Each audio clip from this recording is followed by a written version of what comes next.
बाबा साहब अंबेडकर के बाद जो दूसरा नाम मैं लेना चाह रहा हूं उस संविधान सभा में, वो मरांग गोमके आदिवासी नेता, भारत राष्ट्र के निर्माता जयपाल सिंह मुंडा का नाम लेना चाह रहा हूं, जिन्होंने संविधान सभा की बैठक में खड़े होकर इस देश के मूल निवासियों के लिए क्या कहा है। मैं चाहता हूं कि इस पूरे कोटेशन को आप सुने और पूरा देश पढ़े कि हमारे लोगों ने कैसे इस देश के संविधान को बनाने की कोशिश की।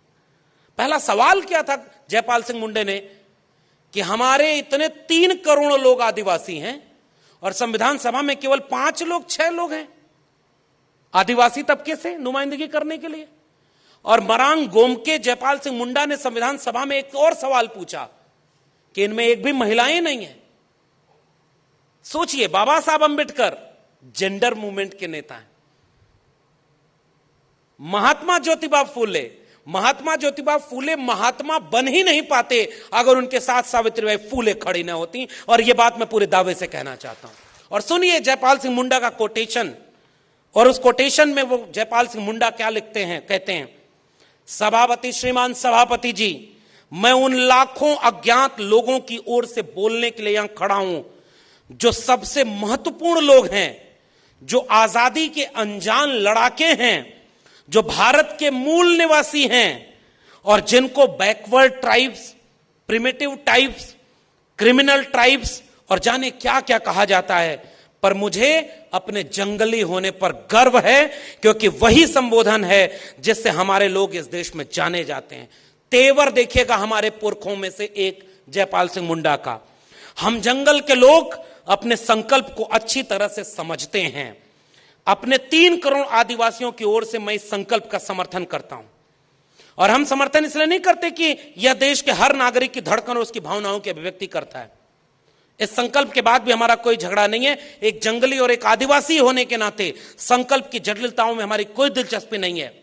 मैं सभा से कहना चाहता हूं कि अगर कोई देश में सबसे ज्यादा दुर्व्यवहार का शिकार हुआ है तो वो हमारे लोग हैं।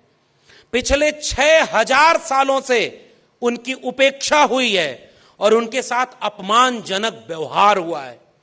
मैं जिस सैंधव घाटी सभ्यता का वंशज हूं उसका इतिहास बताता है कि आप में से अधिकांश लोग जो यहां बैठे हैं बाहरी हैं, घुसपैठिए हैं, जिनके कारण हमारे लोगों को धन और धरती छोड़ करके जंगलों में जाना पड़ा है। इसलिए यहां जो संकल्प पेश किया गया है वह आदिवासियों को लोकतंत्र नहीं सिखाने जा रहा। हम सब आदिवासियों को लोकतंत्र सिखा ही नहीं सकते, बल्कि आपको ही उनसे लोकतंत्र सीखना है। आदिवासी पृथ्वी के सबसे पहले पुराने और सबसे बड़े लोकतांत्रिक लोग हैं और इसलिए हम ये चाहते हैं कि इस देश के संविधान में हमारी जगह ऐसी बने कि हमें भी महसूस हो कि हां, हमारा मुल्क आजाद हुआ है। यह कोटेशन पढ़ा था जयपाल सिंह मुंडा ने।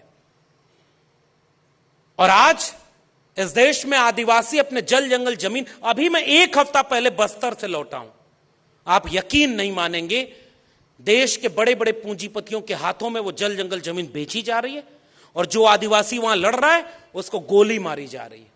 और जब सदन में पूछा गया कि आपने आदिवासियों को गोली क्यों मारा, तो मंत्री खड़ा होकर कहता है मिस्टेकन आइडेंटिटी थी, गलती हो गई।